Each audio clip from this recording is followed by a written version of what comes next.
luego las preguntas del público por temas de derechos de imagen, perdón, y demás, estamos adoptando un procedimiento que es la pone por escrito, se la pasa al moderador, en este caso yo, y yo la planteo a... ¿Tiene que salir todos o solo si lo pones? Todos, digo, más o menos.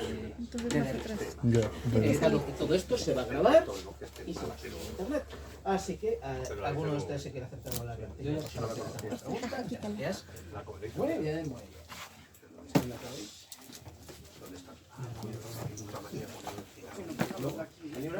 Pues mira, mejor. Coño, me dio pena cuando la película fracasó en taquilla. Porque era buena. Sí. Es que además era buena. Coño, El problema es que tardaban en arrancar, no tenía ningún puñetero sentido que tardara. Luego hay un montón de gente joven que no entendió que eso fuera máster.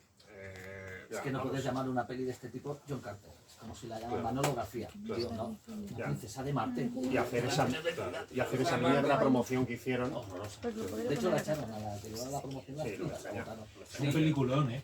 Eso me Pero, o sea, es de eso de que Disney se creyó que como era Disney le iba a funcionar, le hicieron esa promoción terrible y luego la película. Menos mal que aprendió con Star Wars, ¿no? Sí, pero la película funciona muy bien. O sea, La película, ¿Es usted quien va a poner en funcionamiento el vídeo? Vale, pero son del libro 2 que lo adelantan, dices, bueno, vamos a ir. Bueno, a mí me gustó también, te digo, creo que tendría 12 años, o sea. Hostia, 12 años cuando se estrenó. En España no funcionó mal en taquilla, pero la mega hostia por lo visto fue en Estados Unidos.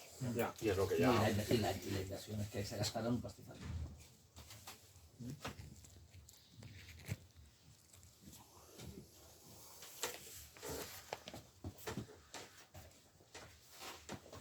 (18:45).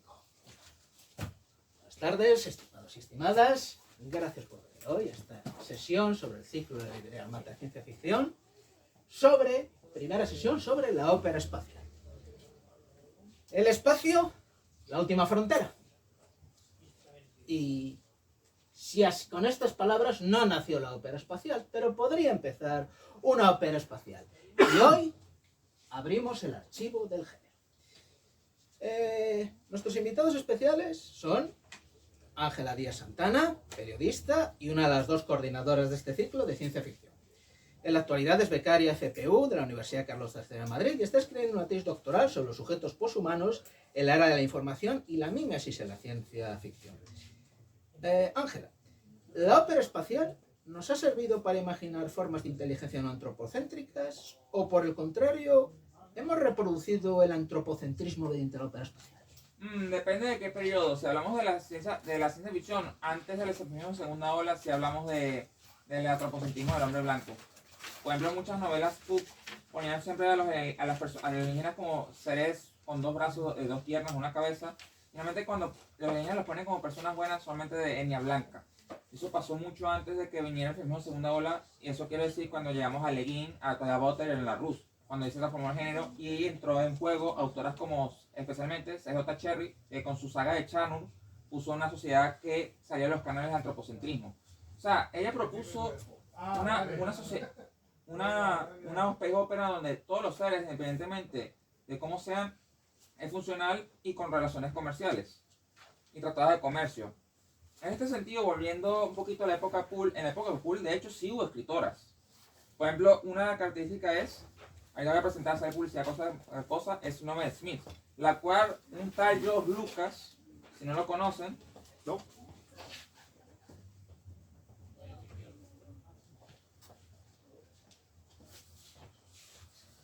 Siga, por favor. Siga. Publicó Noah Smith por los años 30 y fue una de las primeras escritoras de Poole que se volvió famosa. Entonces, con esa obra, de hecho, con Noah Smith, él puso a un héroe blanco estereotipado, se puede decir que es un Conan el Bárbaro en el espacio, obviamente con sus diferencias, pero puso seres alienígenas que eran diferentes a otros. Por ejemplo, el cuento más famoso de la colección, que es Chaban, que pone una alienígena que es, digamos, una especie de vampira, se puede decir, que es una medusa, que se usa el protagonista. Ahí vemos, digamos, un sesgo un tanto diciendo que las personas que salen de eso son malas. Lo cual hay que tener en cuenta de que con Moore estaba también basado en las reglas de la época de los años 30 y 40. Eso le impedía más, pero más desarrollando más los cuentos con Noah Smith, más desarrollando otras especies alienígenas, y más hacia más solicitaciones más avanzadas y con otros sentidos, lo cual tristemente pasaron desapercibidos en la cantidad de historias punk que pasó en esa época. De esa época.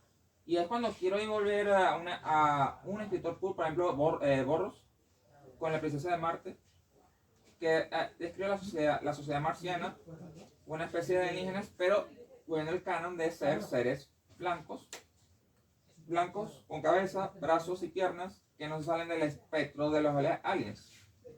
Y viendo eso, ahí vamos a otra vez lo que propone, por ejemplo, Sherry con su saga de Chano. Vemos una sociedad matriarcal basada en gatos. O sea, por una sociedad femenina donde los hombres están resguardados. Son las mujeres las que salen a trabajar, son camioneras espaciales y entonces por una serie de aventuras muy creíbles en donde hay seres que de hecho respiran metano y tienen un lenguaje basado en códigos. De hecho, un capítulo que me encanta, especialmente la tercera novela, es cuando se juntan con los respiradores metano y tienen un lenguaje basado en algoritmos, y hablan, tienen que traducirlo. Ahí Shannon hace un experimento de cómo se salen los canales antropocetistas para dar una diferente visión de cómo serían los aliens. Y aquí es donde va la Space Opera, lo que me encanta de la Space Opera. La Space Opera busca imaginar cómo serían civilizaciones inteligentes que se salgan, digamos, de los canales ya preestablecidos. Seres inteligentes que pueden comunicarse a través de código binario, seres inteligentes que pueden comunicarse a través de olores también, porque también sale, que respiran otro tipo de material, o digamos que tienen diferentes tipos de civilizaciones distintas a las otras, que pueden caer en otros estereotipos. Y con sus errores y eso. Y de ahí yo quiero hablar de otro autor, que de hecho abordó la Space Opera de manera constructiva, que es Stanislas Lem. Podemos hablar, por ejemplo, de Retorno a las Estrellas, o de Diario de las Estrellas, en donde Lem tiene la teoría. De hecho, Lem era muy misántropo en el sentido de que decía que era imposible que los seres humanos tuvieran contacto con otras civilizaciones alienígenas, debido a que estamos en el antropocentrismo nos hace ciegos a ver otro tipo de comunicación. Ya lo vimos con anteriormente la nombrada Solaris, pero también la aborda con otras obras como el Diario de las Estrellas, que aborda eso y la ineficacia de las comunicaciones alienígenas. Entonces, con Len y Cherry, como opinión, son las mejores autores que abordaron mejor la Space Opera de manera constructiva, saliendo de los canes del punk. Y de Cherry saltamos a una autora que quiero decir que es contemporánea y quiero recomendar a la gente para que entre en género, que con esto pasó el diálogo, es con Becky Chambers, El largo viaje a un planeta iracundo. Que el chiste de la obra que me encanta es que no es una trama trepidante así con buenos y malos, simplemente son camioneros espaciales que trabajan y su trabajo normal y todo, como un camionero aquí normal que va de Portugal a Francia. Y simplemente tienen desaventuras, tienen problemas con el motor y etcétera, y lo hacen en plan comedia. De hecho, yo ya leyendo esa novela sentí que estaba viendo un episodio de Friends en el espacio, en el buen sentido. ¿Qué pasa? Esa novela me gusta porque normaliza una cosa que es extraordinaria, que es el viaje espacial, a una cosa trivial. Ya, por lo normal crea relaciones cotidianas creíbles para el lector. Entonces pone, por ejemplo, ella pone una raza alienígena que es forma de reptil, pone una raza alienígena, una raza alienígena que básicamente tiene dos corazones y que está en el bípedo, otra raza alienígena que tiene un nombre difícil de pronunciar, y los ponen todos trabajando juntos en una especie de ambiente colaborativo, realmente con sus problemas sociales y todo. Y el chiste de la novela no es el viaje espacial, es simplemente la relación entre ellos y cómo funciona. Básicamente es Alien si no estuviera el xenomorfo. O sea, es una vaina tan aburrida que te sorprende la cotidianidad que es, y lo recomiendo por lo cómico que es a veces, porque ponen situaciones ribolantes. Por ejemplo, mi escena favorita de esta novela es cuando tienen marihuana, o sea, la María, y viene la policía espacial, y entonces lo botan por la poseta al inodoro espacial, lo botan, y diciendo, vamos a ver, esto debe pasar con las camioneras de la vida real cuando pasan las pruebas de alcoholemia. ¿Qué pasa? Es tan cotidiano y tan realista que te lo crees, y el viaje espacial pasa a ser una cosa tan increíble y realista a ser una cosa que básicamente si pasara en la vida real sería eso lo mismo. Y entonces, poniendo el caso, yo creo que la Space Opera en sí es un buen género porque rompe los estereotipos, porque ha abierto cómo sería el contacto con otras especies alienígenas y cómo podemos trabajar juntos a través de medios de comunicación con otras civilizaciones. Y también se puede hacer una metáfora de cómo funcionó el mundo cuando se interconectó con otros continentes. O sea, como diferentes culturas pueden unirse mutuamente. No vamos a hablar en Star Wars, pero eso sería alargar demasiado mi ponencia y hay que pasar. Muchas gracias, Ángela. Bien, siguiente invitado es Javier Jiménez Barco, editor de los sellos Marsum y Costas de Carcosa. autor, entre otros libros, de Pioneros en el espacio exterior, las colecciones clásicas de ciencia ficción española. Javier, ¿qué autor de ciencia ficción clásica influyó más en el universo de Star Wars? Y diría más, ¿qué tradición de la ciencia ficción clásica influyó más en el universo de Star Wars? No se puede responder en 5 minutos de tarde. Aquí ahora cierra la librería. Bueno, a ver, obviamente Star Wars viene de la Space Opera. De hecho, estamos aquí hablando de ello precisamente porque es la corriente que empieza con este tipo de historias. A ver, todos sabemos que George Lucas quería hacer Flash Gordon, no consiguió los derechos, de ahí viene lo de episodio primero con todas las letras estas y tal. Pero claro, cuando él ve que no puede hacer Flash Gordon, él echa la vista atrás a la narrativa de los pulps y recuerda pues, sus lecturas de juventud. Igual que Indiana Jones, por ejemplo, es un trasunto de todos los arqueólogos pulp de las revistas de los años 30. Star Wars viene básicamente de Edmond Hamilton, que era el marido de Dave Brackett, de la que luego podemos hablar un ratito. Maravilloso. ¿Qué pasa? Brackett era muchísimo mejor escritora que su marido. De hecho, ella escribía con brújula, a veces sus finales no tal. Acaba siendo la autora del guión de la segunda película y tal. Pero toda la base, primero de Star Trek y luego de Star Wars, viene de Edmond Hamilton. Hamilton empieza a escribir con 18, 19 añitos en los años 20, en la revista Weird Tales, y saca primero una serie que se llama La Patrulla Interplanetaria, que es La Patrulla Interplanetaria solo en el primer número, solo en la primera historia, porque luego pasa a llamarse Patrulla Interestelar, y que es un poco lo que le pasa en el episodio piloto de Star Trek, que conocen a otras y entonces, digamos, de alguna manera se integran en la Federación de Planetas Unidos, ¿no? Pues eso ya pasó en el año 27, en Soles en Colisión, que fue la primera historia de la Patrulla Interplanetaria. A partir de la siguiente historia ya es la Patrulla Interestelar y tienes tripulaciones mixtas. Tienes un arturiano o uno de Alfa Centauri, que a lo mejor es un crustáceo. Están todos, como comentaba Ángela, en un colectivo en el que todos colaboran y en el que cada uno, pues bueno, cada uno es diferente y todos bueno, pues lo dan por supuesto que sí, es que claro, es que este es un cubo de gelatina, pero son muy buena gente y cosas así, ¿no? Bueno, pues eso lo escribe Edmond Hamilton en los años 20 y el chaval tenía 18 o 19 años, ¿no? A ver, en los años 30 él hace una serie que se llama Calda Mundo de Antares, en la que pelean con espadas láser. En la serie de la Patrulla Intergaláctica, por ejemplo, ves nombres como Coruscant o bueno, una serie de nombres que luego verías en Star Wars. Juran por la fuerza, no dicen cuando ven una cosa tal, no dicen, ¡ay, la hostia! o Virgen. Dicen, no, por la fuerza, dicen. Dices, o sea, es que está todo pillado de ahí, todo. Los robots cómicos que apoyan a los protagonistas y que son muy leales al protagonista y están ahí y en un momento dado te hacen reír. Eso viene del Capitán Futuro y el robot y el androide. De hecho, hay un momento que el robot del Capitán Futuro cae en un asteroide y los muñequitos del asteroide le consideran un dios y le coronan como dios, que es lo que le pasa a C-3PO en El Retorno del Jedi. Todo está cogido de Edmond Hamilton. Entonces, a ver, Edmond Hamilton, mucha gente le considera un autor muy juvenil. Es cierto, es un autor muy juvenil, porque de hecho el chaval empezó con 18 años, pero claro, precisamente por eso tiene una frescura tremenda y transmite mucho. A diferencia de su mujer, que era más reflexiva, que se mete más en la psicología de los personajes, que desarrolla mucho lo que es el ambiente, Hamilton va más al argumento. Pero claro, él se hace mapa, porque él es consciente de que es peor escritor, se hace mapa de cada historia, entonces cada historia resulta muy satisfactoria porque el nivel narrativo es perfecto de principio a fin. El tío se ha planificado perfectamente lo que tiene que empezar a contar y cómo tiene que acabar. Y lo tiene todo, entonces, pues es que son historias muy frescas, muy divertidas, y es que está todo. Primero Star Trek sale de ahí, unas tripulaciones mixtas, de naves que se adentran en el cosmos para ver lo que hay y tal. Y luego Star Wars, todas esas peleas espaciales con millones de cazas espaciales enemigos dándose caza los unos a los otros, explosiones y tal, pues todo eso en los años 20, o sea, 1928, 29, 30, 31, Edmond Hamilton ya lo estaba haciendo en Weird Tales. Es es tremendo. O sea, estaba todo ya hecho. De hecho, Carlos Aizidocha, que era amigo nuestro, me comentaba una vez que dice, sí, es que está muy bien, pero claro, dice, hay una cosa que no puedo, y es que hay un momento dado que está el tío en el caza y ve al enemigo y se van a la velocidad de la luz y se miran los dos enemigos. Dice, no puedo. A ver, sí.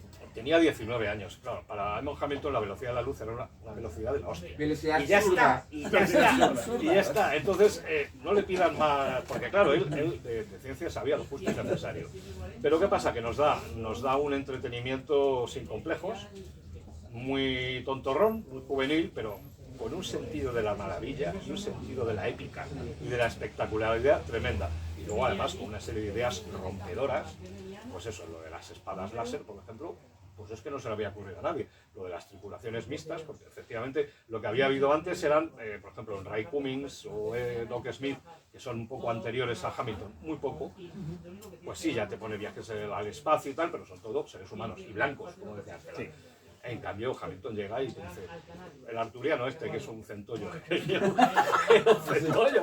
un centollo. Y bueno, pues creo que Hamilton es un personaje a recuperar y desde luego él influye tanto en Star Trek como en Star Wars. Muchas gracias, Javier.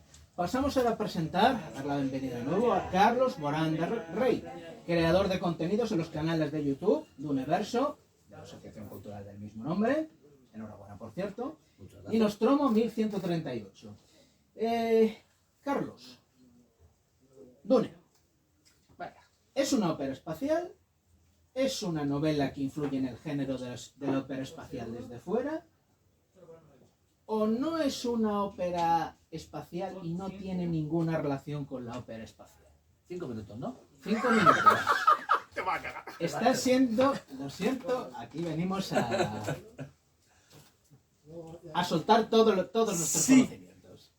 Ya está, sin ninguna duda. Sí es una ópera espacial como un piano de grande, pero el pero que tiene es, si hablamos del Dune de Frank Herbert cuando solo está ese primer libro, o si lo vemos desde el punto de vista de ahora que hay tropocientos mil libros, 14 libros editados, Penguin, faltan 14 por publicar, gracias.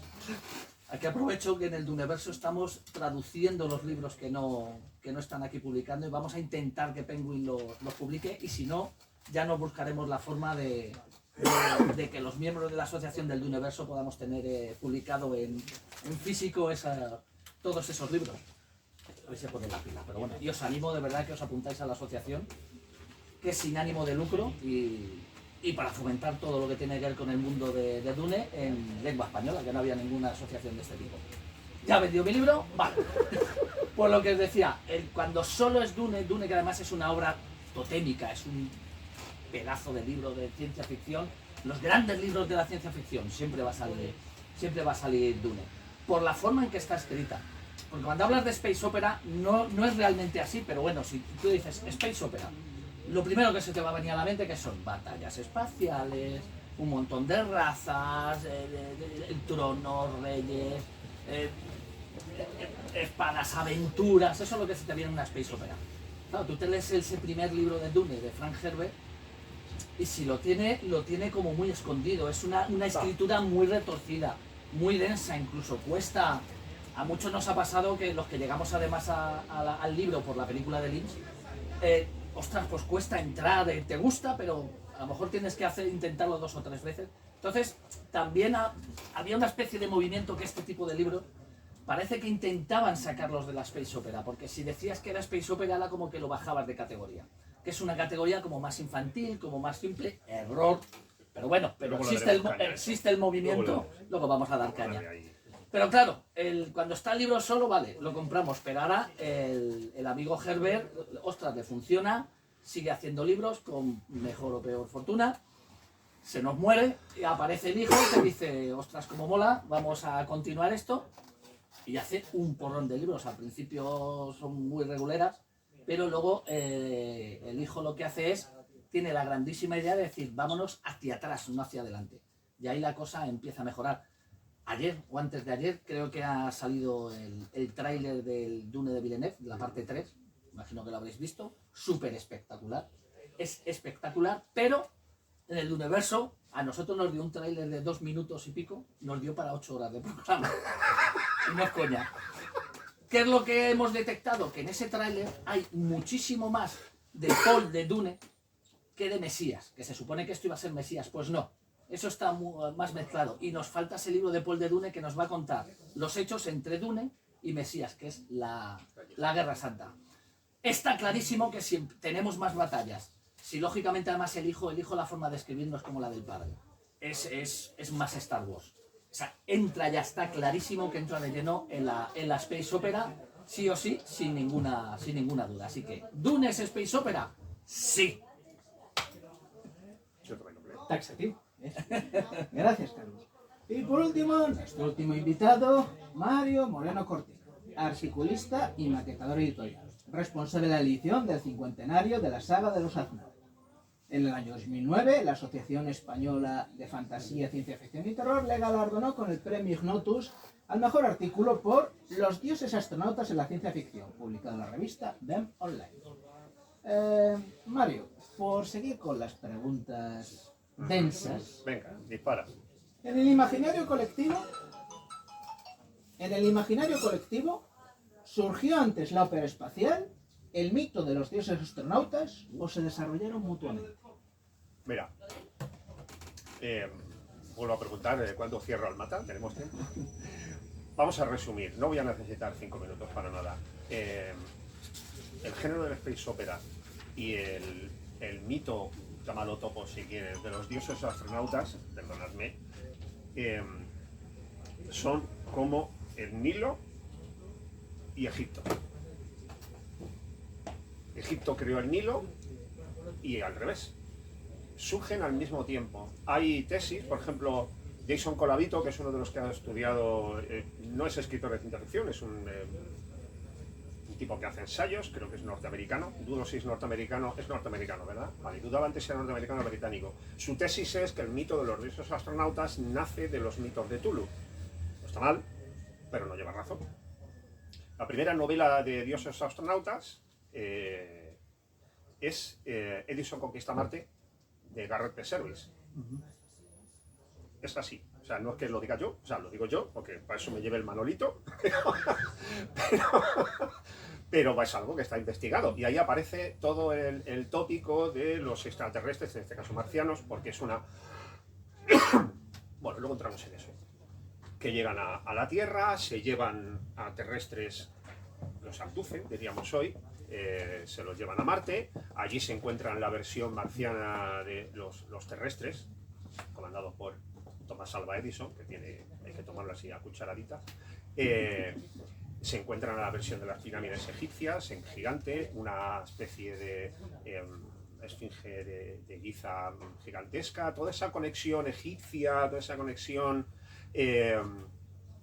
entre la aventura espacial y nos visitan los extraterrestres en sus diversas versiones, no es algo ajeno a la literatura de ciencia ficción. El término space opera no existía en la época de Garrett P. Serviss, desde el 98, 99. Sí, es victoriano prácticamente. Sí, Sí, porque efectivamente estaba vivo H.G. Wells. O sea, sí, ahora Serviss hace el pastiche, porque es un pastiche de la Guerra de los Mundos, basado en la copia pirata que había salido en Estados Unidos. Por eso sus marcianos son diferentes. Fighters of Mars. Sí, pero no la escribe él, ¿no? Esa no la he leído la primera noche, ni siquiera... Mario. Pero siga sí, perdón, que me digo. Luego entraremos en debate, vale. Sí. Entonces, está bien esta sintonía, pero... Bien. No es que el space opera influyera en la teoría de los dioses astronautas o paleoastronáutica y tal, o al revés.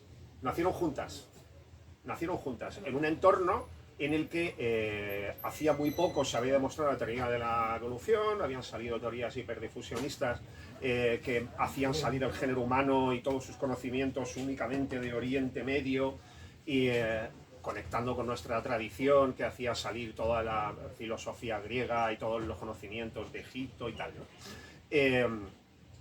Y al mismo tiempo la ciencia estaba explorando nuestro universo cercano, estaba conociendo el universo y lógicamente no había empezado a especular sobre las otras razas, porque eso venía ya de antes, esto venía de Kepler, pero se estaba preguntando de verdad si había otros planetas habitados por otros seres diferentes a nosotros. Y ahí es donde esas tradiciones nacen juntas y se desarrollan juntas y llega hasta nuestros días. Así que no fue antes ni el huevo ni la gallina, salieron juntos. Muchas gracias. Vale. Sí. Bueno, hechas las presentaciones, hecha la pregunta inicial, bueno, yo la verdad es que les voy a lanzar una primera pregunta que además, vista lo que han respondido cada uno de ustedes a las preguntas iniciales que les he planteado, creo que encaja porque, entonces, se me ocurre que la ópera espacial no es en propiedad un género literario cerrado, sino un conjunto abierto de tópicos literarios que cada autor usa como le conviene. ¿Quién quiere empezar a hablar, por favor? Me tiro. Venga, dale. Carlos Dale. Morales. Pues sí, pues nos pasa un poco parecido a como cuando estuvimos hablando del Cyberpunk, que al final recogía un montón de influencias. Y luego, pues dependiendo de lo que metas ahí, pues bueno, tirará hacia un extremo, será a lo mejor más de aventura, será más de ciencia ficción. Claro, es tan amplio el concepto de space opera que estamos hablando que entra La Guerra de las Galaxias, es una space opera. 2001 de Stanley Kubrick es una space opera. Están en los polos opuestos, pero sin embargo entra. Eso luego ya va en función de cómo se lo quiera tomar uno. Es como la famosa pregunta de ¿Alien el octavo pasajero qué es? ¿Terror o ciencia ficción? Pues Pues depende. Las dos cosas y luego cada uno pues dirá, pues yo es que cargo más de la derecha y ya es terror. No, yo para la izquierda y es ciencia ficción. Con la space opera pasa exactamente igual. Y yo creo que, antes he comentado en lo de Dune, el toquecito ese rollito elitista de que hay que intentar sacarlo, viene un poco por ahí. Porque no está definido como un género literario como tal, es eso, es una gran olla en el que puedes meter muchas cosas. Y parece que es además un género que es bastante accesible, y por lo que sea, pues parece que eso da la sensación de que le va a quitar de que le va a quitar caché. Lógicamente luego muchas veces el tiempo coloca este tipo de obras en su sitio. Ángela. Dale, bueno. Sí, bien. Perdón, había visto. Sí, vamos a hablar Si todos. no importa, entonces vaya. Ángela, luego Mario, luego Javier. Luego yo. ¿Formes? Sí. Correcto. Yo creo que la space opera, mi opinión, yo que básicamente mi trabajo es leer ciencia ficción, mi opinión es el género que me resulta más fácil recomendar a la gente. Porque como es tan variable y tan mezclado que básicamente dependiendo del tipo de persona me resulta fácil recomendarlo. Por ejemplo, para alguien que quiere una novela realista costumbrista, cómica, el largo viaje a un planeta iracundo. No hay acción, no hay aventuras así definantes, simplemente son un grupo de camioneros espaciales que quieren vivir bien la vida y ya. En fin, o sea, recomiendo esa novela. Pero si quieres acción de la vieja escuela, o sea, Ley Brackett, o sea, cualquier... Cualquiera. ¿Entiendes? O sea, es un género tan amplio y tan diverso que es tan funcionable que lo puedes mezclar con cualquier cosa, básicamente. Y de hecho con Alien, todos los pasajeros los space opera, pero que se mete terror. Básicamente es una película de terror, es básicamente como dice Ridley Scott, cuando vendió la idea de los estudios, es tiburón en el espacio. Sí, es una monster movie de Manuel. Claro. Monster Movie del espacio. De hecho, creo que se basó en La Estrella Negra, un cuento de Alec Bock. Sí. Alec Bock, Sí. sí, El destructor negro. el Doctor Negro. Gracias, el Doctor Negro, que el título se me iba. O sea, hace cuento y básicamente es eso. O sea, si no hubiera el Alien, posiblemente hubiera sido un drama de camioneros que no ven a su familia por más de un siglo. Y de hecho en las películas ahí en la saga lo abordan eso, de cómo los viajes así interespaciales le hacen no ver a su familia. De hecho un tema que me gusta mucho más de Alien, incluso más que el monstruo, es como Ridley básicamente pierde a su hija. Es una trama que sencillamente no está tan abordada, debido a que como está cada rato trabajando, la hija crece, se envejece y ella se queda joven por la reactividad y la pierde. O sea, básicamente si quitas el Alien es una historia dramática. Sí, claro. Dramática. Y luego otras películas más modernas, por ejemplo Interestelar. Interestelar es una space opera. Totalmente. Space opera. Y es un drama, o sea, Es otro gran drama familiar. es un drama familiar. Básicamente explica las consecuencias que hay en los viajes interplanetarios. Porque una cosa que aborda la space opera, especialmente la más realista, es como la vida humana es tan frágil y que dura tan poco tiempo como una llama, que básicamente en términos astronómicos nosotros somos insignificantes. Pero también está la space opera de aventuras. Es mi favorita porque es la que es escapista, pero no es escapista en el más sentido, sino escapista que te hace imaginar otras cosas. Por ejemplo, cuando yo leo La princesa de Marte, Maravilloso. O Noel Smith, otra vez la publicidad. O sea, yo me imagino, yo me imagino navegando, conociendo otras... Esta maravilla. Siga, por favor, Ángela. La tengo. O sea, tú te imaginas viajando a otros planetas, conociendo otros ecosistemas, que básicamente es como tú cuando tú haces un viaje por el mundo. Tú conoces otras culturas, conoces otras formas de ser, con otras civilizaciones, y ves cómo el personaje crece, aprende cada uno de cada civilización. Y de hecho una space opera que en cierta forma me gustó un poquito, fue los Thundercats. O sea, la serie animada original. Ah, ostras, sí, ¿verdad? Porque es una serie infantil, bueno, no infantil, es una serie juvenil, me gusta más llamarlo así. Juvenil, que básicamente es una especie de con otras sensaciones, y de hecho que creo que tomó inspiraciones de Charnur. O sea, Strong de Cars unas inspiraciones de Cherry y no le agradecieron. Ahora que lo dices, está bien traído eso, ¿eh? Sí. No lo había pensado. Sí, porque vamos a ver Thundercats, un gato antropológico que viaja en el espacio, coño, Charnur. O sea, vamos a ver, Cherry. A mí me molesta mucho cómo el mundo ignora a Cherry. Para que fue una de las primeras autoras que abordó Space Opera de manera constructiva. Sí. De hecho, es que esa space opera aventurera yo creo que funciona muy bien, porque yo creo que está directamente enlazado, porque te cuenta siempre el camino del héroe, que eso siempre funciona bien. Sí. Siempre. Pero veamos, Ángela, ¿algo más que añadir? ¿O Mario que quería intervenir? Sí. Bueno, sobre más el camino del héroe, porque ahí cuando vamos mucho desarrollo de los personajes de la Space Opera normalmente. Mario, hable. A la Space Opera le ocurren dos cosas. Primero, en la Space Opera confluyen muchas tradiciones, no una sola. Una de ellas es lo que hemos comentado antes, el tema de los dioses astronautas y sus diversas acepciones. Porque parece todo el mismo tema, pero no lo es. Ahí va una. Luego también es muy heredera de la novela de aventuras al más viejo estilo Dumas, por ejemplo. También es muy heredera, porque hay que pensar que la Space Opera nace en un momento postcolonial. Y nace en Occidente, en un momento postcolonial. Y es muy heredera de las aventuras coloniales. Lo que pasa es que en lugar de la selva centroafricana o la selva del Amazonas, pues hay un planeta selvático o un planeta desértico y tal, ¿no? De hecho, ahí Dune tiene la lectura hecha adrede. O sea, hecha adrede, vamos. Es que pasa que en su día mucha gente no lo pilló y el pobre tuvo que escribir Mesías para que la gente se enterara que los malos no eran los Harkonnen. En los 60 es que le molaba más el rollo de la especie, el trasfondo. Claro, campeón. Ahí la has dado. Bueno, entonces, esa es otra tradición. Pero, para mí el Space Opera pertenece a un grupito muy reducido de géneros. Voy a nombrar tres, uno muy antiguo y dos modernos, que comparten algo que es el tipo de tierra fantástica en el que se desarrollan. Y me explico. Hay diferentes tipos de tierras fantásticas. Una es el pasado. Tú haces una Robert Graves, no sé qué mierda la que se chutaba, pero me hubiera gustado que pasara la receta.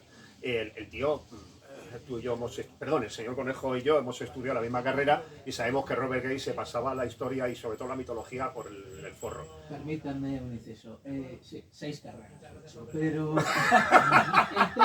el tema es que Robert Graves, y esto lo digo también para quienes nos están viendo en internet, conocido sobre todo como autor de Yo Claudio. Sí. Para quienes de ustedes allí se pregunten quién es Robert Graves. Bien. Perdone la pedantería. No, que pedante, que estamos hablando de Space Opera, tío. Aquí el que no sea pedante tiene la puerta. Bueno, el pasado, si tú escribes sobre la época del Imperio Romano o sobre la conquista española del Pacífico, que también escribió Robert Graves o sobre... es una tierra muy limitada. Le pasa también a la novela negra. La novela negra tiene una tierra muy limitada. Pero nuestros antepasados europeos hicieron algo maravilloso con la materia de Bretaña. Es crear una tierra fantástica, nebulosa, con una geografía al capricho del autor. Ahí tenemos nuestro maravilloso Amadís de Gaula, que hemos estado hablando de él. El que yo recomiendo, yo he leído 2 veces, es maravillosa, es El Señor de los Anillos del siglo XV, y lo dijo Lynn Carter, no lo digo yo. Con una geografía en la que Rodríguez de Montalvo se pasó por el forro de sus vallisoletanos cojones, porque le... Vocabulario. Vale, quería decir señor de Pucela.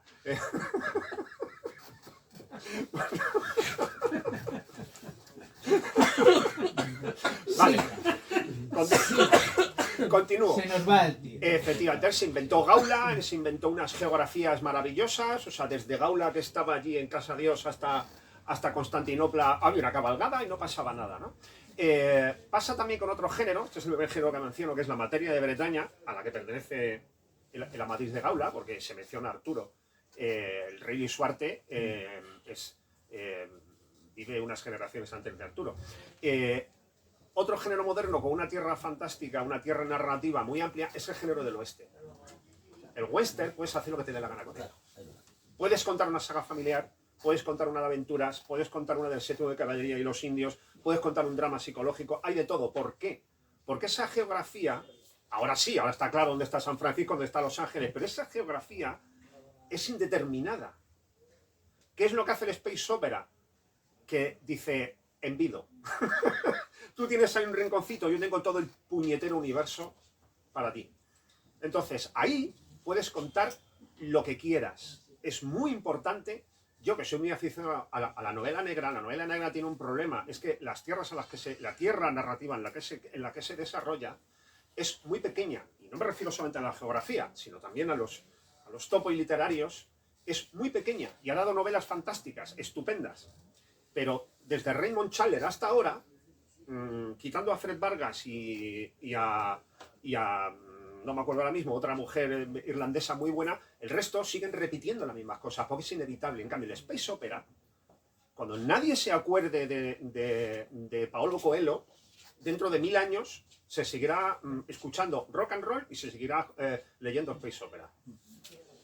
Y no tengo más que decir, que decíamos los frases. Javier, por favor. A ver, pues yo, no sé, hablar un poco de todo lo que habéis comentado todos vosotros. Comentaba Carlos, o ha sugerido un poquito que en ocasiones hay una cierta tendencia a intentar que tal o cual obra no sea considerada de Space Opera por aquello de que no baje de caché. A ver, la ciencia ficción en general siempre ha tenido un pequeño complejo de inferioridad. En España más, pero también incluso en Estados Unidos también la ha tenido. Y ha habido siempre una tendencia de unos ciertos fans de la sci-fi a intentar decir, vamos a ver, es que esto es serio. Es un género serio, basado en la ciencia, y han intentado de alguna manera aportar un prestigio que realmente no es necesario. Para mí un libro es prestigioso, o es un libro que es útil, o es necesario, o está bien, si está bien escrito, si te cuenta una buena historia, si la historia es buena, los personajes son buenos, está bien contado, te hace disfrutar, o te hace aprender, o cuestionarte cosas. Pues, ¿qué más quieres? Realmente no es necesario. Bueno, pues es que además, dentro de la ciencia ficción, la Space Opera es un poco como el niño feo. Es el niño feo. Todos los snobs la miran por encima del hombro, la desprecian. Y claro, eso hace que muchísimas obras que podrían ser consideradas perfectamente Space Opera, en muchas ocasiones intenten no serlo. Intenten, no, es que lo mío es ciencia ficción hard, o esto es una ucronía, o esto no sé qué. Bueno, pues a ver, efectivamente habría que definir primero los límites de la Space Opera. Sadul lo intenta, pero te dice, por ejemplo, que la fundación de Asimov es Space Opera. Bueno, claro, hay un imperio espacial. Bueno, sí, vale, en cierto modo, pues es una Space Opera. Pero eso realmente te hace pensar que prácticamente cualquier novela clásica de ciencia ficción, a poco que mires, va a haber un viaje espacial, va a haber un imperio, va a haber una gobernación de algún tipo, en algún momento dado va a haber una lucha, aunque sea de ingenio. Es decir, prácticamente cualquier obra de ciencia ficción, prácticamente cualquiera, entiendo que muchas no, se puede considerar una Space Opera. Otra cosa es que quieran ser consideradas Space Opera, porque les hace, como tú decías, perder caché. Son peor consideradas. Para mí no, yo realmente considero que una novela pues funciona si tiene sentido la maravilla. Me da igual, por ejemplo, que sea una novela pues, de evasión, juvenil o lo que sea. Yo no tengo esos problemas ni esos prejuicios. Si la novela funciona a nivel literario, pues está bien. Ya. Un pequeño apunte, ¿hay tiempo, señor Conejo? Tenemos Fíjate, porque no tenemos tiempo. No pasa solo en literatura, en cine la ciencia ficción pasa exactamente igual. Cuando se va a gestar, está Stanley Kubrick haciendo 2001, ya tiene la película hecha, la está montando y estaba muy preocupado por cómo puede transmitir al público que 2001 es una película seria. ¿Por qué? Porque antes de 2001, ¿qué son lo que era la ciencia ficción? Planeta Pues películas de Prohibido, monstruos, de tal. Y claro, decía, no, que yo quiero que la gente sepa que va a ir al cine a ver una experiencia de algo que no ha visto nunca, y es una experiencia seria.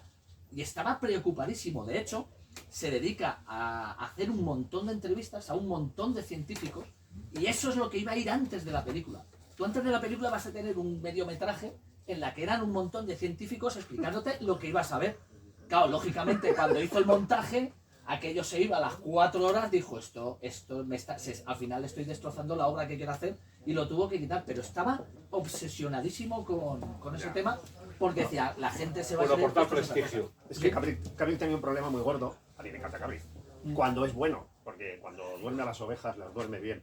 Pero tiene un problema, es que cada película que hace tiene la obsesión de que sea la película definitiva. Sí, Hostia, cuando Miro no lo logró. Vale, hasta cierto punto, hasta su época era definitiva. sí. Pero claro, la chaqueta metálica llega 20 años después de todas las buenas películas sobre Vietnam.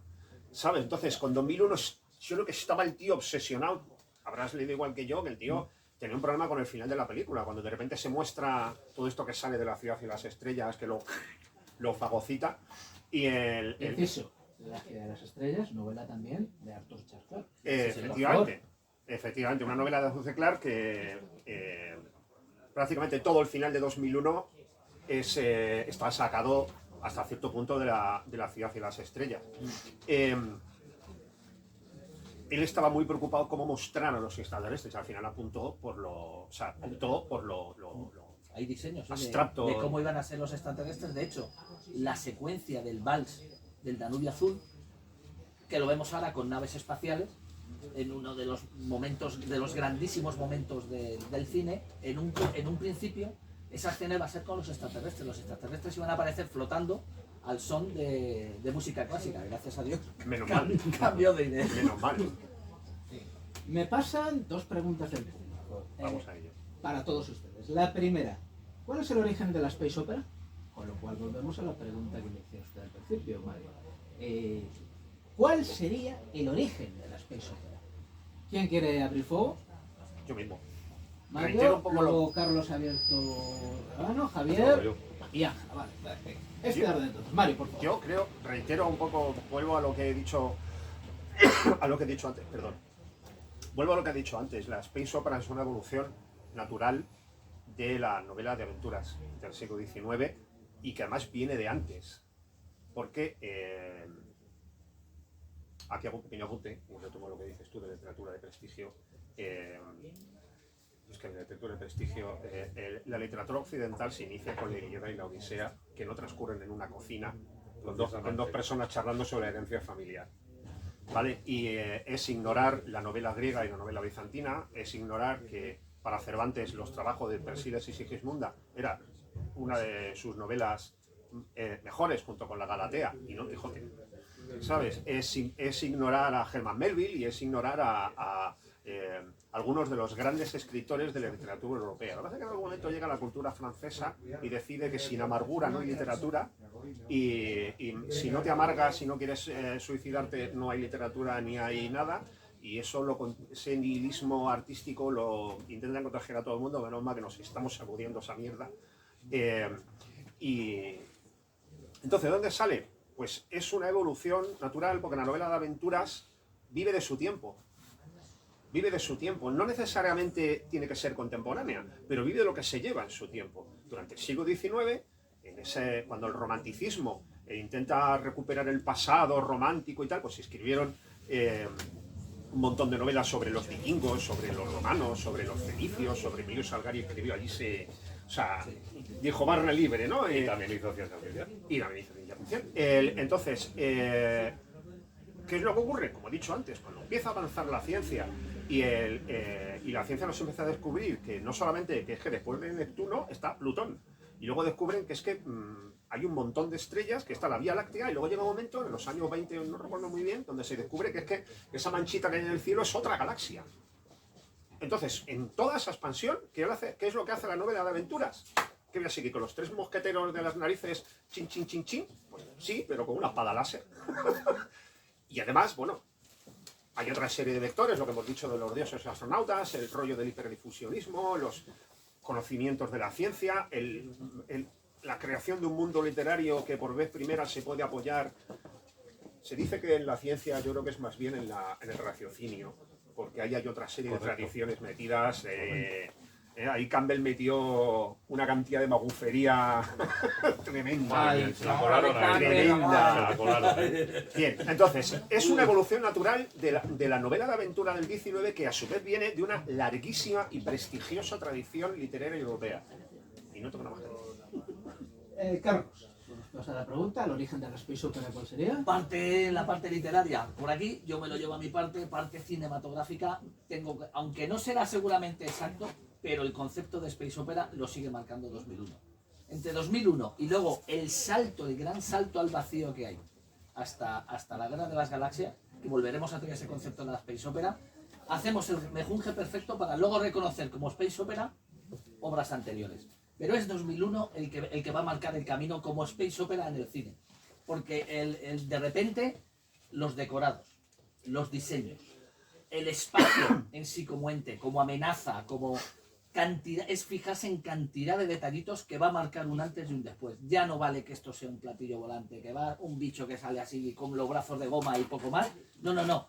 Empezamos a ser conscientes que empezamos a pedir algo más. Y eso afecta a Star Wars. La credibilidad. La credibilidad, ¿vale? Visual. Star Wars se rueda, siempre se le achaca a George Lucas que no dirige bien, que tal. Es un error, se perdió por el camino.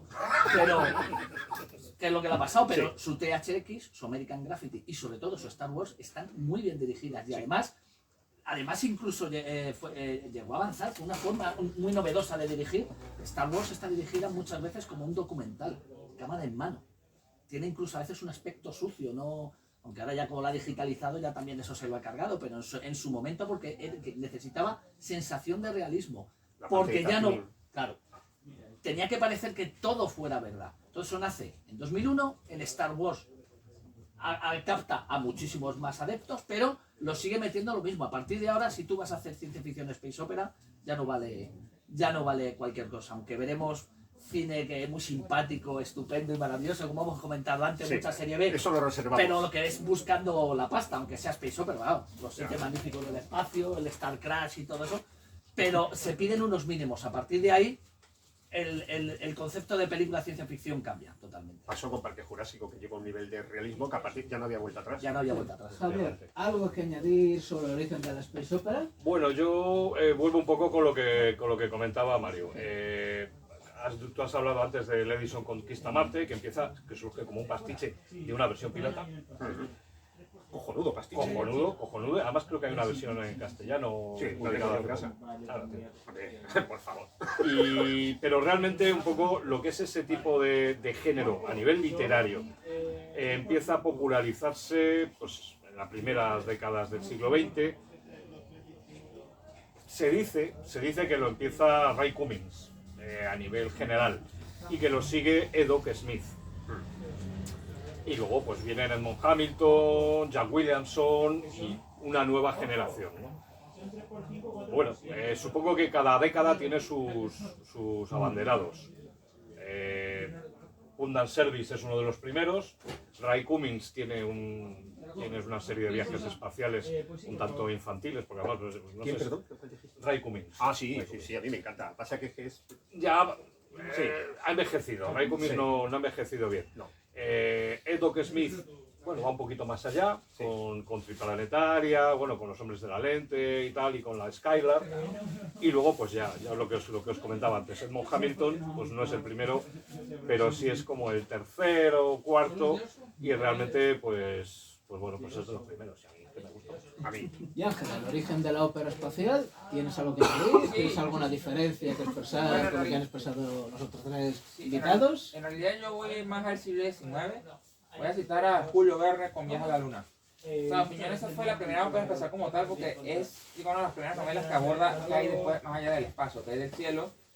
Y es un sentido de aventuras. Como habló anteriormente mis compañeros, es una aventura. Es la aventura del desconocido. porque el ser humano en su busca de curiosidad busca crear historias que van al más allá de lo desconocido, que hay más allá del mar. Entonces, en mi opinión, Julio Verne fue, digamos, el pionero de la space opera en ese sentido. Y luego yo pondría en colación la adaptación que hizo Georges Méliès con Viaje a la Luna. Qué bonita, qué bonita. Cierto. Viaje a la Luna, en mi opinión, yo creo que esa fue la primera obra visual como tal que podemos considerar una space opera.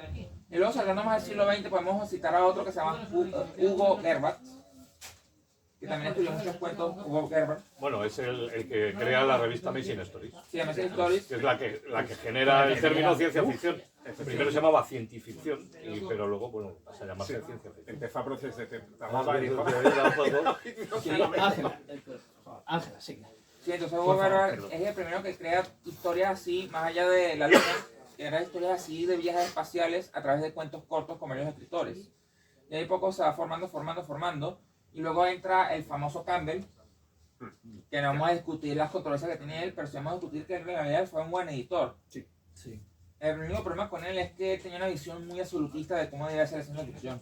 Sí. De hecho, se peleó mucho con Philip K. Dick, precisamente porque nada más le dio a publicar Hombre Dorado. Pero más allá de eso, podemos decir que gracias a Pulp Fiction del siglo XX, empezó a dar forma a la Pulp Fiction, a las space operas. Luego vino los radiales, no hay que olvidar los radiales, pero más Gordon, que creo que empezó como un radial.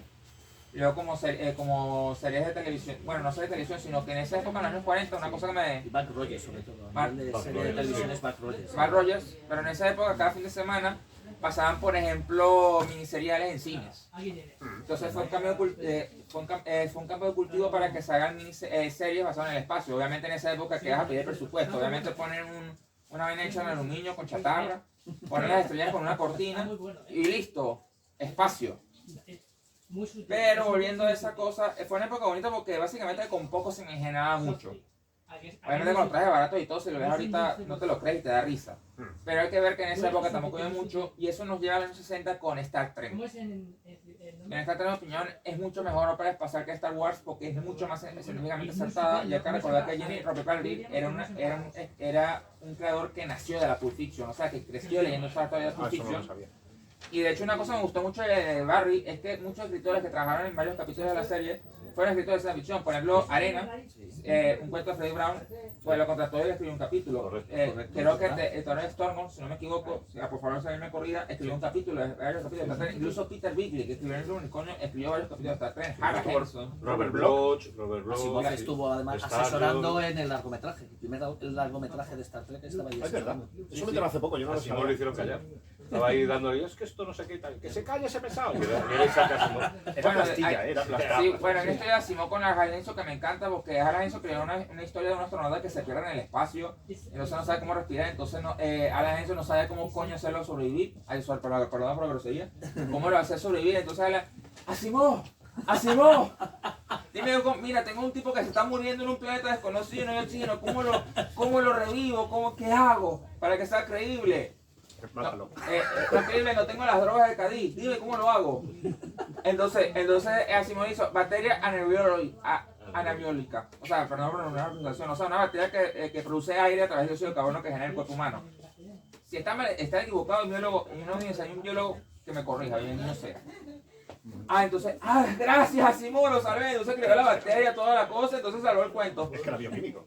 Claro, había químico, y entonces, bueno, Star Trek, lo más de Star Trek en esta serie es que se usó muchos escritores.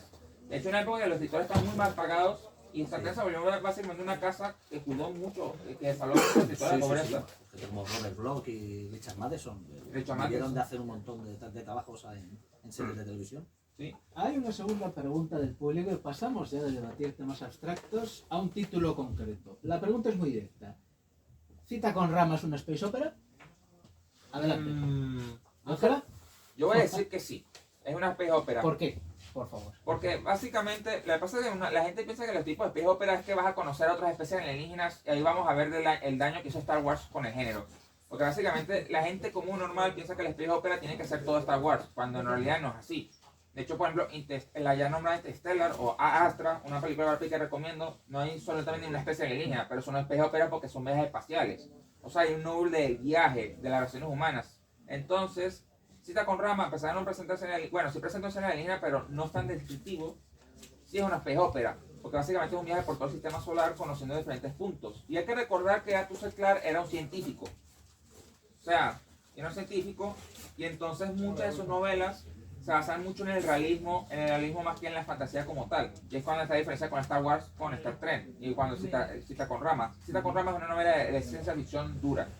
Básicamente él usa mucho teorías científicas y también hechos científicos comprobados para hacer una ficción creíble.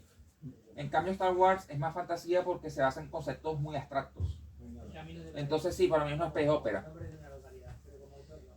Mario, ha pedido la palabra y luego Carlos. Adelante, por favor. Y el último Javier. Adelante. Creo que yo también creo que Cita con Rama. yo también creo que es space opera, dentro de que lo ha apuntado alguien, creo que vosotros dos, que bueno, los géneros, definir géneros está muy bien para una charla como esta o para escribir un manual, pero en la vida real los géneros literarios son vasos comunicantes, todos. Absolutamente todos, incluso el género negro, que a mí me gusta mucho, pero es verdad que es muy cerrado, también se abre muchas veces ahora no me sale el autor, este tío de novela negra irlandés que tiene una parte muy... No, que es muy sobrenatural. Ah, el de Charlie Parker, Mike Connelly. Exactamente. Pues ahí se ha abierto al tema sobrenatural. Correcto. Vale. Pero es cierto que es hasta cierto punto una novela de ciencia ficción dura, aunque como otros autores de ciencia ficción dura no se dedica a dar la chapa, porque es que hay alguno que dices, mira tío, escríbete un manual de física, si es que sabes de verdad. O sea, yo cuando hay un tipo de novela de ciencia ficción que yo giro de, el autor trabajó como ingeniero en la NASA, mierda con esto, ¿sabes? Porque se me va a dar la chapa para escribir mal y se va a poner. Entonces, ¿qué es lo que tiene Cita con Rama especial de Space Opera? Sentido de la maravilla. Exactamente, Noble. Ese sentido de la maravilla de esa nave espacial gigantesca en la que no sabes quién la ha construido, esa sensación de misterio que todo el mundo sabemos que es una novela única, no tiene ningún tipo de continuación. Si alguien lo dice, o sea, lo quemo en la hoguera ahora mismo. O sea, no es una novela única sin continuaciones. Punto. Lo que más se estropea en ese sentido de la maravilla. ¿Vale? Eso es lo que la define, para mí, sobre todo, no solamente el viaje espacial, sino ese sentido de la maravilla. Carlos, ¿algo Estaba que añadir? siguiendo a Arthur Clarke una vieja tradición que llevaba ya con 2001. Hay 2001 y 2010. Y ya. Ya. Alien 1 y Alien 2. Ya. O sea, eso es algo que también muy típico de, Sí, de las space sí, opera. absolutamente. Con Rama, yo creo que pasaría, si al final se consigue llevar ese proyecto a cine, que anda Villeneuve interesado Sí. en hacerlo, yo creo que pasaría Pronto, oiga. lo mismo que lo que he comentado antes con el libro de Dune de Frank Herbert, cuando solo existía ese primer libro. Entonces, una vez que fuera llevado a cine, yo creo que el concepto de space opera lo tendríamos más claro. Además es un libro, y esto lo digo como lector, no está apoyado absolutamente en nada más que en mi friquismo puro y duro, porque sí. Cuando yo leí el libro, yo creo que Clarke, para mí es el libro que más me gusta de Clarke, con diferencia. Está continuamente jugando con el lector, creyendo que va a ser un libro más space opera de lo que es. Yo estaba leyendo el libro, estaba esperando en todo momento, venga, ahora va a venir el contacto, espera, que aquí va, ostras, un peligro, el peligro que va a pasar, que va a salir un bicho, va a ser un alienígena, y eso no pasa. Pero su forma de escribir, su forma de cómo te está narrando la historia, te está llevando a eso. Te está llevando a eso. El que se meta aquí en la obra lo voy a tener todo el rato atrapado creyendo que voy a llegar a eso, y resulta que no, y cuando te quieras dar cuenta, se te ha acabado una novela y te he contado una historia absolutamente maravillosa. Esto por lo menos fue mi sensación. A mí también. Es aquí cuando Clarke juega con el antropocentrismo. O sea, porque todas las novelas, el misterio de cómo son los aliens, nos van a matar, nos van a ayudar. Claro, el antropocentrismo porque el miedo a lo desconocido. Y cuando citamos también a Lovecraft. Sí. O sea, Lovecraft también se puede decir que tiene, bueno, no completamente, tiene algo de space opera, por los primigenios, porque son dioses especiales, o sea, son dioses que ven a los humanos como insignificantes. Eso se puede explicar. Lo que pasa es que en Lovecraft Pero son seres, no son dioses realmente. son Son seres vivos. El Lovecraft a veces te saca de quicio, ¿eh? Para mí el que no termine de describir te lo describe. Juega con tira. eso. Claro, juega con pero eso. claro, digamos decir que Lovecraft inspiró mucho la space opera en el sentido porque juega con el miedo a lo desconocido. Y no se puede aplicar con Cita con Rama. Tú no conoces al alienígena, de hecho casi no aparece en el libro como tal, simplemente son especulaciones y eso crea el miedo. Correcto. Y es cuando voy, de hecho yo siempre pongo un ejemplo, ¿qué le tiene más miedo? En una prueba final. ¿La prueba en sí o la antesala de la prueba? O sea, saber qué te va a salir. Ostras, pues, Exactamente, lo mismo puede pasar Claro. con una comunicación con una raza alienígena. El miedo no va a ser comunicarnos con ellos, va a ser el pre. el pre. o sea, lo La que no- incertidumbre. La incertidumbre, En no exactamente. saber qué va a pasar. Eso es lo que da siempre más miedo. Yo no iba a decir Javier, cita realmente. con Rama, va a decir. No iba a decir nada más que lo que ha dicho ya Mario. Es Space Opera por su sentido de la maravilla. Justo Sí. cuando lo has dicho, digo, ya está. Yo ya no tengo nada que añadir. Que me lo has contado antes y te he pisado. Ya, o sea que ya. Ok. Lo que estamos viendo es una cosa. Hay una cuestión de todo lo que estamos viendo. ¿Podríamos decir que la ópera espacial quizás sea la mitología del aeroespacial? Sí. Con Sí. O por lo menos es la que más se presta a ello. Claro. Sí.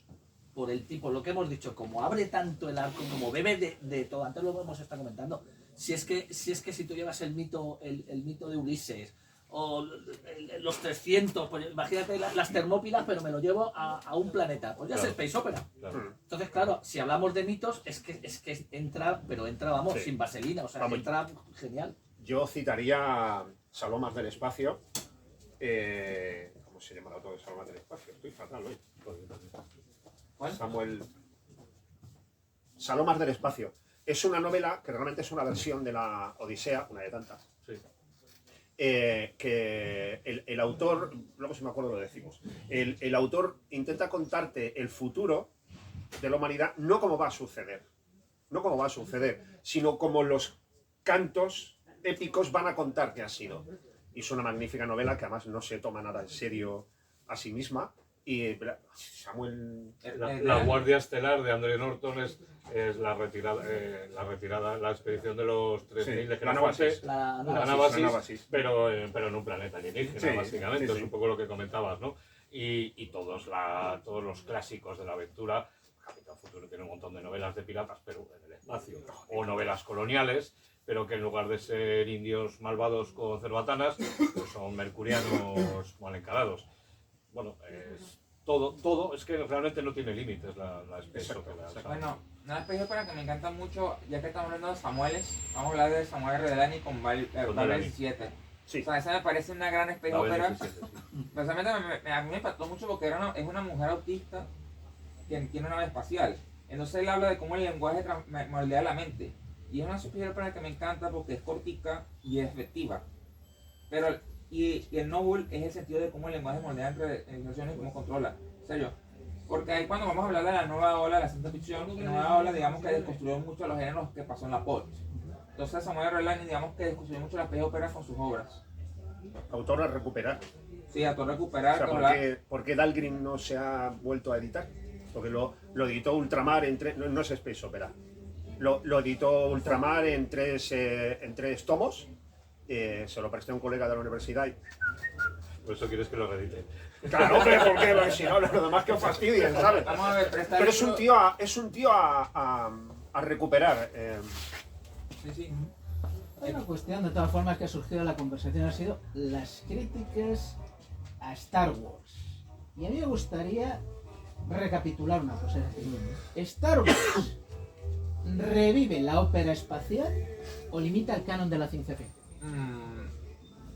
La modifica. Ángela, Carlos, Venga. luego, Bueno, Que sabemos. Una palabra que yo me quiero retratar de este congreso es decir que Star Wars hizo daño a la ópera espacial. En mi opinión no le hizo daño, sino que creó un estereotipo, no Star Wars en sí, sino que creó un estereotipo que, digamos, y creó una falacia reduccionista de género. O sea, porque la gente piensa Star Wars, como es la franquicia mainstream de Space Opera, mucha gente piensa que todas las óperas espaciales son iguales a Star Wars, cuando no es así. Simplemente como se ve más popular, la gente piensa que todas las óperas espaciales son iguales. O sea, yo por ejemplo me pasó mucho, yo hice un experimento, por ejemplo yo recomendé a alguien fanático de Star Wars, le recomendé que viera 2001 en el espacio. No pudo terminarse la película. No porque no tuve la capacidad de entenderla, sino que es una cosa completamente distinta a Star Wars. Totalmente. No estaba preparado. No estaba preparado, porque vamos a ver, Star Wars y 2001 en el espacio son obras, space operas, pero ofrecen una cosa distinta. Claro. Es cuando vamos a la magia. O sea, lo que creo George Lucas, en mi opinión, fue maravilloso, pero el problema es que se creó de que es el único space opera viable, cuando en realidad no es así. Son diferentes space operas, algunas son más fantasiosas, que eso no quiere decir, por ejemplo, me encanta el género fantástico, ¿sabes? Yo disfruto mucho viendo Star Wars y todo, y me gusta. Pero también hay space operas más realistas, como puede ser Cita con Rama, Interstellar, Al Astra. O sea, en ese sentido, incluso podemos decir la saga de Shannon. Y viene ahora el proyecto Hail Mary, a ver qué tal. Sí, Que pinta muy bien. de Andy Weir, The pues, Expanse también tiene un enfoque verdad, pues relativamente realista, ¿no? O sea, yo nunca he visto gente en gravedad cero tan convincente como cuando están Totalmente. en el Rocinante. Dices, joder, es que Sí. me creo que estén en el gravedad cero. y vamos a hablar, y hablando de series, aparte de visual, vamos a hablar de una serie de televisión que es Fire Force, Sí, muy Llevo- simpática. que es una space opera que de hecho me gusta porque mezcla todo lo genial de lo fantástico de Star Wars con lo realista que es Star Trek y los niños en el espacio. O sea, que era una mezcla perfecta. Mi opinión es el mejor punto medio para entrar a la space opera en general. Que tristemente, tristemente, no es tan popular como las otras series anteriores. Pero me parece la mejor ópera espacial en el sentido porque mezcla tanto realismo como la parte fantasiosa. Y es perfecto para tener un camino intermedio. Bueno, Es un buen punto. ahora están resucitando, esta vez va de verdad, están resucitando Stargate. Así que ahí tienen la tercera en discordia. ¿Os quiere añadir algo más sobre la pregunta que he planteado? Sí, Si Star Wars revive la ópera espacial o si limita el canon de ciencia Más- ficción, luego Mario y luego Javier. Más que por y han lo- entrado dos preguntas más del público. Vaya, Hoy estamos están en animando, esto se está animando. Bien, bien. Más que por la space opera, el problema de Star Wars es con la ciencia ficción como tal. Entonces, la cambia totalmente. Antes de Star Wars, la ciencia ficción era más seria, era más adulta. Se llevaba sobre todo mucho las distopías. ¿Vale? Curiosamente, la primera película de George Lucas, THX 1138, ese era el tipo de ciencia ficción que se estaba llevando en los años 60-70. La fuga de Logan. La fuga de Logan, el planeta de los simios, la de Hagan Sitio, ¿cómo se llama aquí? Cuando el destino Soy nos Green, alcance. sí. Sí, de Harry Harrison. Ese Ah, era, Milenio Galáctico, digamos. claro, era una ciencia ficción, además tenía más una carga, siempre tenía una carga política, aunque fuera un blockbuster con Charlton Heston sacando pecho, pero tenía su carga política, nos estábamos cargando el planeta y tal. Esa era la ciencia ficción que se hacía. Entonces, no sé si es o bueno o malo, simplemente lo que pasó es que lo cambió. Entonces llega Star Wars, lógicamente el dinero que da no había pasado nunca la cantidad de dinero que da, y lógicamente a nivel audiovisual, porque en literatura no, eso no pasa, pero a nivel audiovisual lo cambia todo. En los cómics lo cambia también, evidentemente. Entonces, ¿fue bueno? ¿Fue malo? Pues depende ya cada uno a su gusto, pero lo que está claro es que lo cambió. Mario, Yo estoy de acuerdo, ¿añadir? con Carlos. No me voy a extender tanto porque ya lo han dicho Ángela y Carlos prácticamente todo. Es que no hay nada que sea solamente tenga consecuencias buenas y malas. ¿Qué fue bueno? Bueno, es que el cine de los años 70 era un cine muy social, era un cine muy espeso, muy dedicado a adultos, y se había estado dejando de lado el cine espectáculo que se había hecho en los años 40 y 50, y llegó George Lucas y, no lo olvidemos, porque lo ha repetido 1.000.000 de veces, hizo una película para niños de 13 años. Y eso se nos olvida. Es que muchas veces le exigimos a Star Wars algo que Star Wars no puede dar, porque está hecho para un niño. Más lo ha dicho él 1.000.000 de veces. Porque no, es que esto, como no lo hice, está más serio, porque era para niños. Te lo digo otra vez. Aunque a mí me da risa las críticas del episodio 1 de Amenaza Fantasma, diciendo, es muy aburrido porque hablan mucho de política. Coño, vamos a ver esos niños, que interesante esos niños que trataban de comercio, de cómo parar y poco a poco entran en la política corrompiendo cada miembro del partido. Bueno, claro que es para niños. No, pero la primera sobre todo es eso. Entonces sí, ¿qué tuvo? Acabo enseguida. ¿Qué tuvo de malo? Pues que tuvo de bueno que la gente empezó a volver a ir las familias al cine. ¿Y qué tuvo de malo? Sí, en el cine solamente, en literatura siguió, pero en el cine redujo, porque todas las grandes compañías querían un pelotazo como ese. Y entonces sí es verdad que redujo mucho el espectro en el que se podía mover la ciencia ficción. ¿algo que añadir, Javier? Sí, Antes de bueno, pasar a las sigo preguntas. justo con lo que dice Mario. Duró lo que duró. Es decir, abrió un campo, pero lo limitó. Como tú dices, todos querían hacer su propio Star Wars. Antes hemos comentado off the record películas maravillosas como Star Crash y Los Siete Magníficos del Espacio, que es un poco el Star Wars Viva Foundation. Italia. Sí. Viva Italia. Viva Italia, efectivamente. Y dices, bueno, vale, pues parece que solamente se podían hacer ese tipo de cosas. Pero eso dura lo que dura la moda.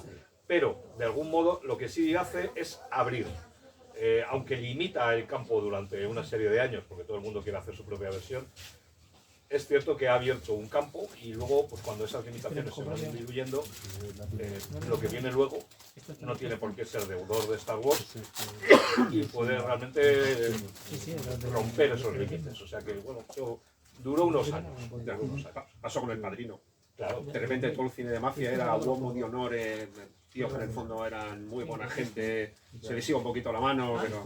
No, y luego se ha vuelto a, bueno, Claro. pues Claro, pero es el mismo fenómeno. sí, efectivamente. Estimados, estimadas, tenemos 3 preguntas del público nada menos. Bueno, La primera, por habrá que cierto, me va a permitir para hacer un poco de publicidad que en el mes de mayo cerraremos el ciclo de este curso con una sesión sobre precursores y precursoras de ciencia ficción. Y esta cuña publicitaria viene a cuento porque la pregunta para ustedes 4 es: ¿la historia vera de Luciano de Samosata es la primera space opera? Hostia, con 2 cojones, un palito. ¿Quién quiere responder, por favor? ¿De Luciano? De Luciano de Luciano Samosata. Samosata. Sí, sí. Pues yo creo que sí. Yo también opino lo mismo que sí. Pues Lo ya que pasa es que, claro, como es un cortico y no es tan desarrollado, no sé, la gente no cree que es una space opera, pero como todo tiene que iniciar con cosas pequeñas, mi opinión sí es una space opera. Recuerden que los géneros literarios, en general, todo eso pasa cuando los géneros literarios empiezan con una cosa corta y luego hacen una bola de nieve que van creando, hasta crear un mundo con Will Wending. O sea, hay que agradecer, por ejemplo, a muchos precursores de que, gracias a que empezaron con cosas pequeñas, se creó un solo género. O sea, que los géneros literarios a veces necesitan siglos para evolucionar. Claro, es que lo que hemos comentado antes, el género space opera, a lo mejor lo identificamos como space opera con obras más recientes y a partir de ellas, de repente identificamos como space opera obras más antiguas. Ah, pues esto tendría que ser también, o esto se ve la influencia y por ahí. A ver, Y luego ya a partir de ahí, pues ¿cuál es la primera? Pues, Yo creo que Luciano de Samosata lo que escribe es posiblemente una de las primeras novelas de ciencia ficción, tremendamente divertida además, porque el tío, o sea, se notaba que estaba disfrutando como Gochu en Logazal. Tanto como space opera no me atrevería a decirlo, pero claramente es ya ciencia ficción. También se suele mencionar el Somnium de Kepler. Javier, ¿algo que añadir a Luciano de Samosata? Sencillamente que volvemos a lo de siempre, es decir, ¿qué define la space opera? Ese es el quid de la cuestión. Claro. Ahí nos metemos en las definiciones. ¿Qué define la space opera? Si son los viajes espaciales, pues obviamente la historia vera de Luciano de Samosata, pues es una space opera. Si hace falta una serie de elementos más, que es posible que sí, pues a lo mejor no llega a serlo, pero desde luego es ciencia ficción. Ahora, una pregunta muy concreta del público. ¿El término space opera no fue en origen despectivo? sí. Unánime. Sí. Los 4 han dicho sí al mismo tiempo. Sí. Sí. ¿A quién quiere desarrollarlo primero? O si alguien quiere desarrollar algo. Yo creo que las palabras se resignifican. Cristiano era una palabra despectiva. Los seguidores del tal Cristo. ¿Sabes? Era una palabra despectiva. Hasta que se resignificó. Y efectivamente ahora es como, sí, y... Ángela.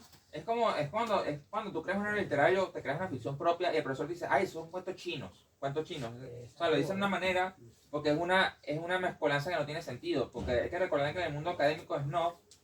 Todo el género tiene que tener una serie de normas para definirse como género. Entonces cuando se creó el space opera, entonces pusieron, es una creación de género, eso es una ópera, es un viaje espacial, es una idea de olla, no tiene una seriedad académica. Entonces por eso ahí nació eso.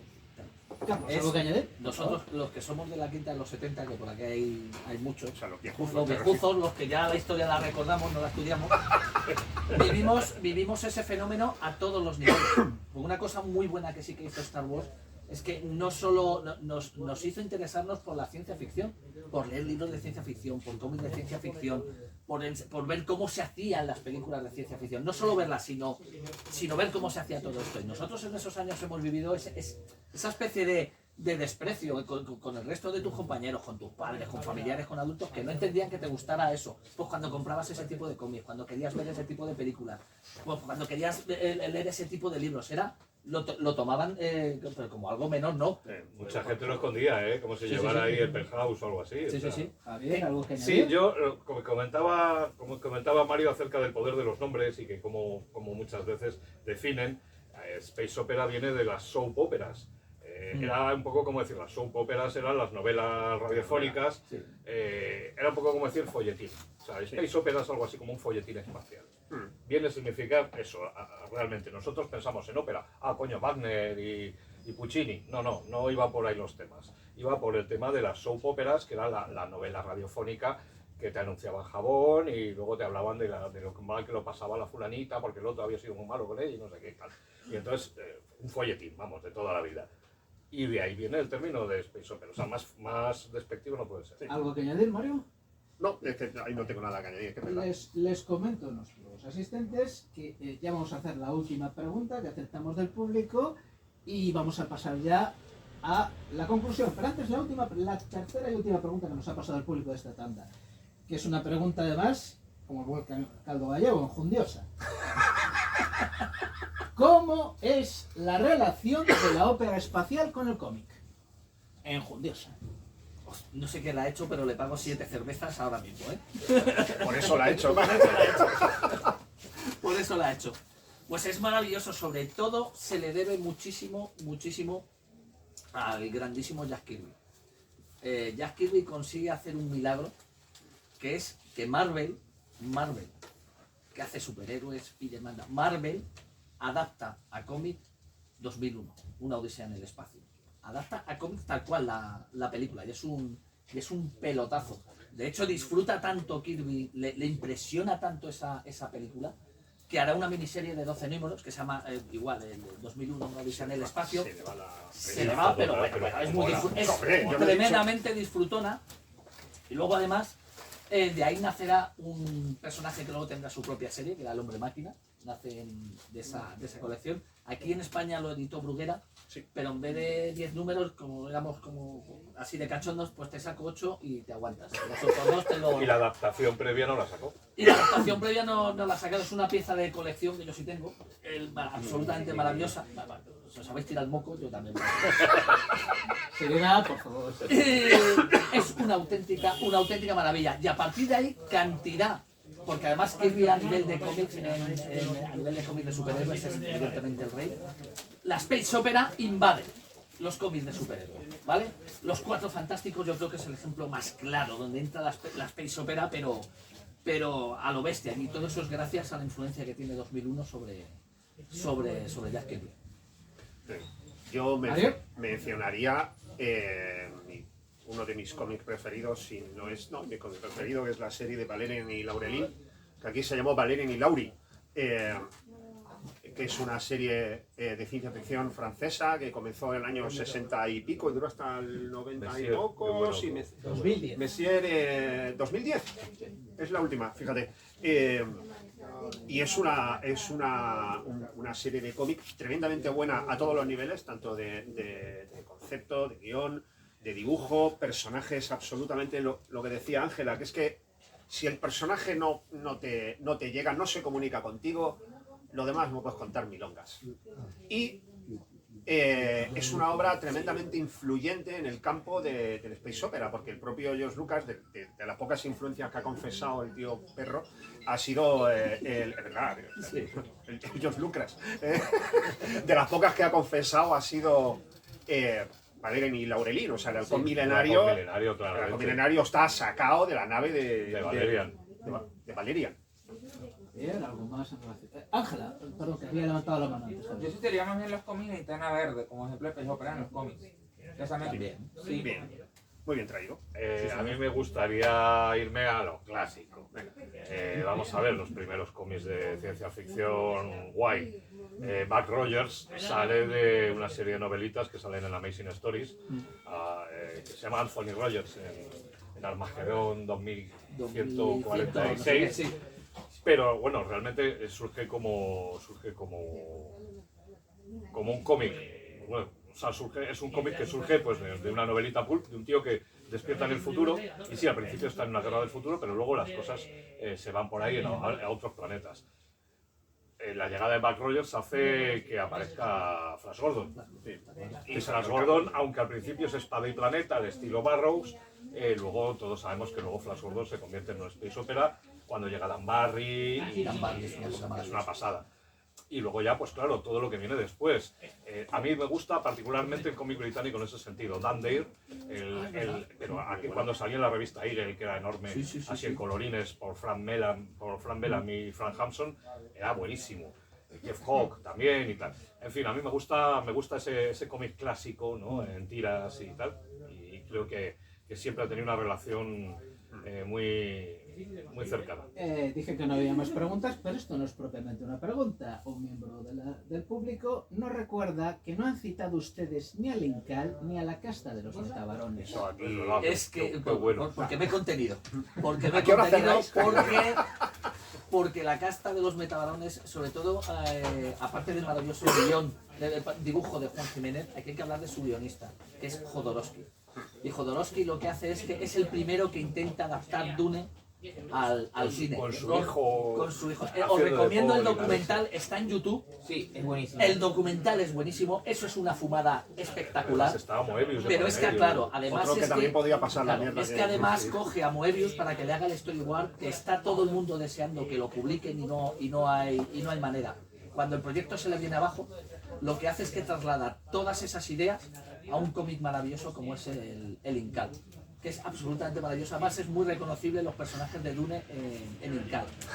Sigue una carrera en los cómics absolutamente espectacular, Jodorowsky, con sus guiones. Y una de sus mejores historias es que coge a un personaje de Incal, que es el Metabarón, y le da su propia historia. Y la historia es que os va a sonar muchísimo a Dune porque estamos hablando de un planeta donde existe una sustancia que con una sola gotita consigues mover bloques gigantescos, con lo cual es el combustible del espacio. ¿Qué va a pasar a partir de ahí? Conspiraciones entre otras casas, otros planetas que quieren dominar ese planeta. Absolutamente maravilloso. Deberían de llevarlo a cine, pero ya, la casta de los metabarones.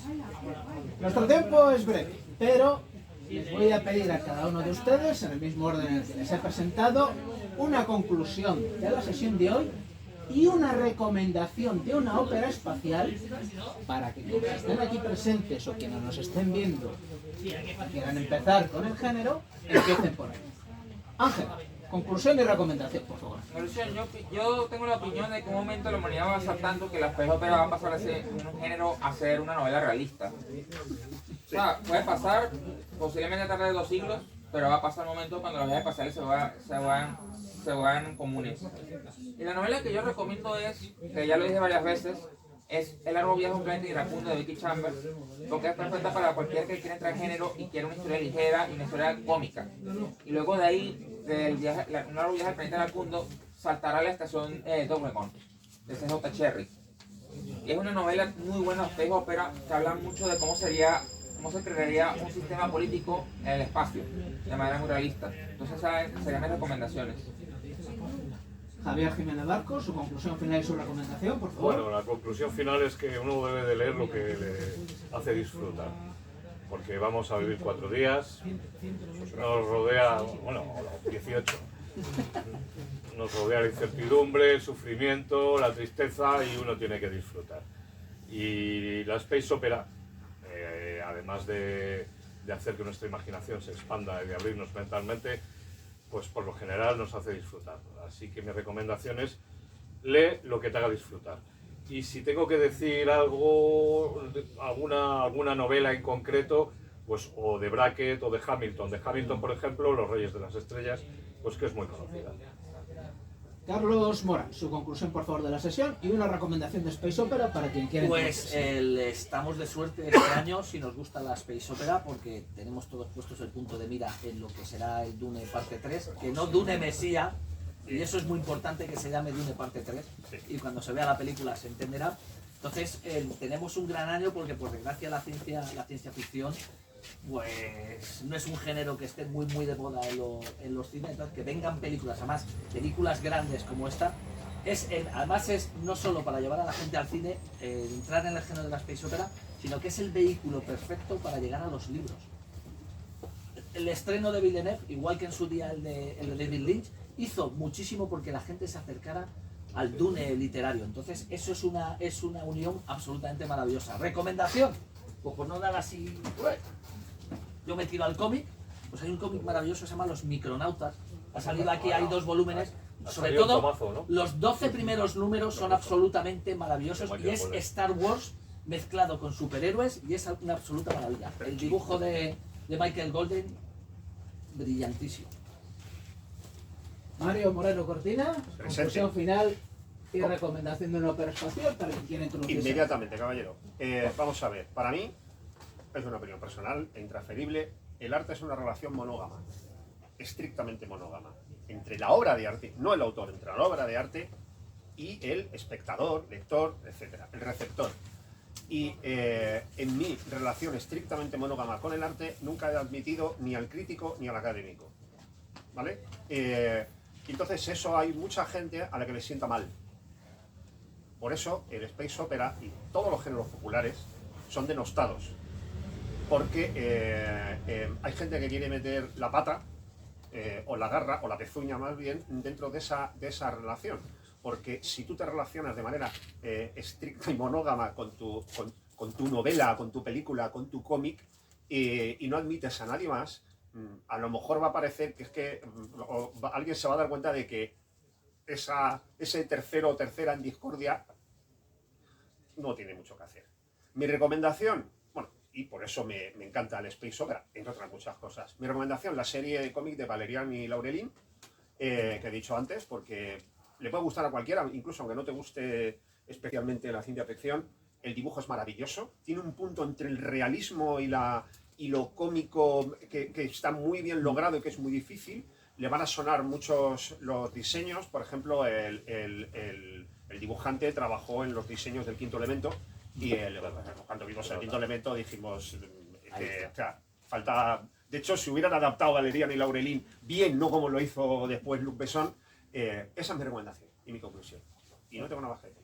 Pues muchas gracias. Me voy a permitir yo hacer primero un anuncio. El 17 de abril, hoy haremos un anuncio oficial, haremos una segunda sesión sobre la ópera espacial, aquí en la misma librería Ormata.